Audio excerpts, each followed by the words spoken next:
Assalamualaikum warahmatullahi wabarakatuh. Halo Sobat Gliksa, perkenalkan nama saya Febriana Nuraini. Pada kesempatan kali ini, yuk kita ketahui bersama apa itu hipertensi. Hipertensi atau yang lebih dikenal dengan tekanan darah tinggi merupakan suatu kondisi ketika tekanan darah terhadap dinding arteri terlalu tinggi. Biasanya, hipertensi didefinisikan sebagai tekanan darah di atas 140/90 dan dianggap parah jika tekanan di atas 180/120. Hipertensi yang tidak terkontrol dapat menyebabkan terjadinya komplikasi seperti penyakit jantung, stroke, penyakit ginjal, gangguan saraf, hingga gangguan otak dan penglihatan. Pada umumnya, hipertensi tidak disertai dengan gejala atau keluhan tertentu, tetapi hipertensi sering disertai keluhan tidak spesifik seperti sakit kepala, jantung berdebar-debar atau rasa sakit di dada, gelisah, penglihatan kabur, serta mudah lelah.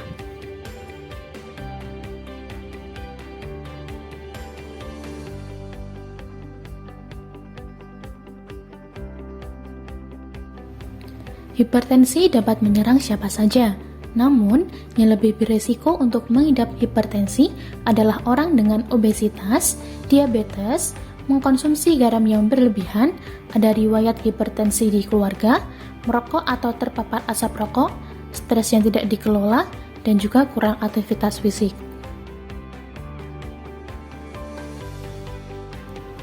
Lalu, bagaimana cara mengurangi risiko hipertensi? Resiko hipertensi dapat dikurangi dengan melakukan kebiasaan berikut. Yang pertama, mengurangi konsumsi garam, jangan melebihi 1 sendok teh per hari. Yang kedua adalah melakukan aktivitas fisik teratur, seperti jalan kaki 3 km atau olahraga 30 menit per hari, minimal durasi 5 kali per minggu. Yang ketiga, tidak merokok dan menghindari asap rokok. Yang keempat, menghindari minum alkohol. Yang kelima, mempertahankan berat badan ideal, dan yang keenam adalah diet dengan gizi seimbang.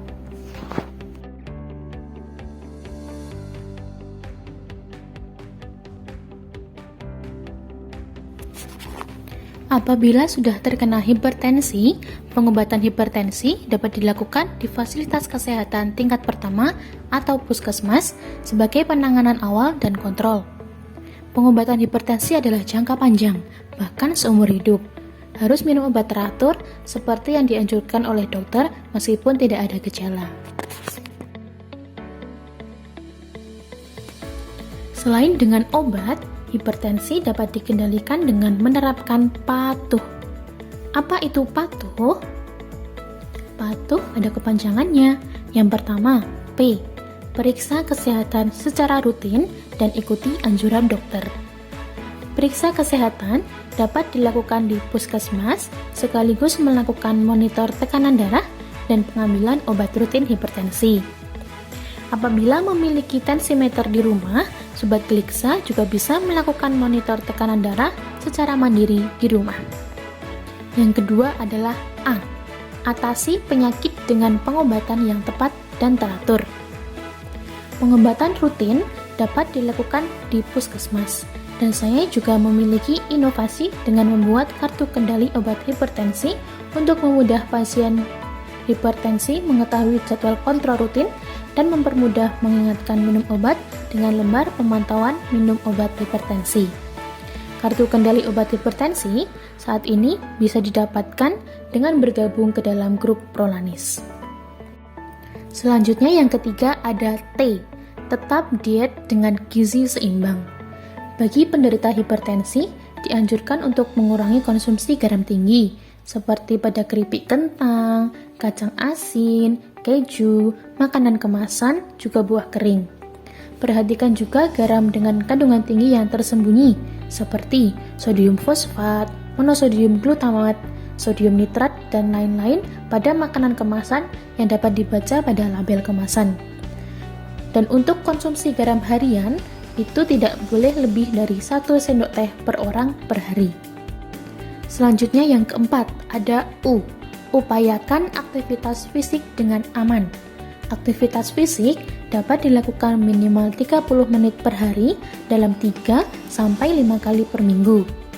Aktivitas fisik dalam bentuk olahraga dapat disesuaikan dengan kemampuan masing-masing orang ya. Dan yang terakhir adalah H. Hindari asap rokok, alkohol, dan zat karsinogenik lainnya. Selain dengan menerapkan patuh, bagi peserta BPJS Kesehatan dengan fasilitas kesehatan tingkat pertama berada di Puskesmas Ngaglik 1 dapat mengikuti kegiatan Prolanis. Apa itu Prolanis? Prolanis atau Program Pengelolaan Penyakit Kronis merupakan sistem pelayanan kesehatan dengan pendekatan proaktif yang dilaksanakan secara terintegrasi yang melibatkan peserta, fasilitas kesehatan, dan BPJS Kesehatan dalam rangka pemeliharaan kesehatan bagi peserta BPJS Kesehatan yang menderita penyakit kronis untuk mencapai kualitas hidup yang optimal dengan biaya pelayanan kesehatan yang efektif dan efisien. Program Prolanis dibagi menjadi dua, yaitu Prolanis Hipertensi dan Prolanis Diabetes Mellitus.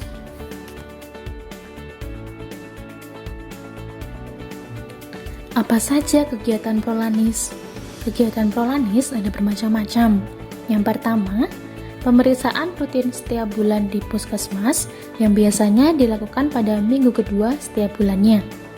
Yang kedua, konsultasi dengan dokter terkait kondisi kesehatan peserta Prolanis. Yang ketiga, ada kegiatan sosialisasi dan pemberian materi kesehatan. Dan yang keempat, adalah senam Prolanis yang diadakan setiap hari Minggu di minggu pertama dan minggu ketiga di halaman Puskesmas Ngaglik 1.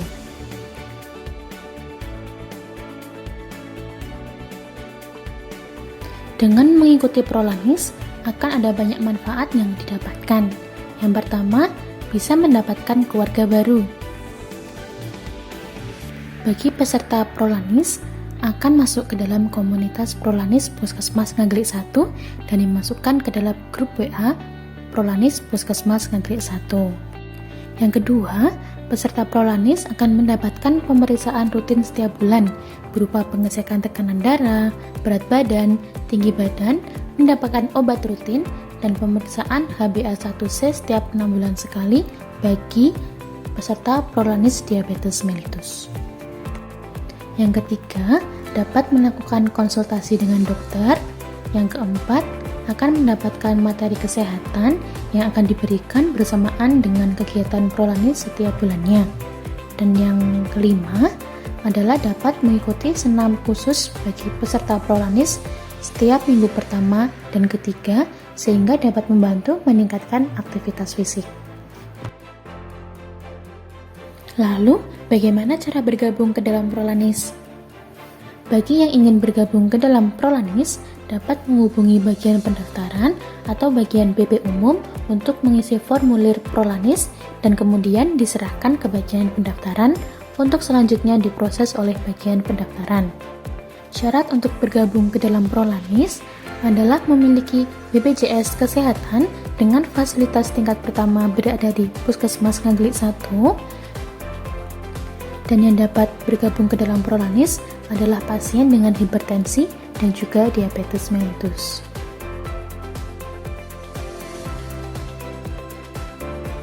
Nah, Sobat Gliksa, itu tadi penjelasan mengenai hipertensi, cara pengendalian hipertensi, dan penjelasan mengenai Prolanis.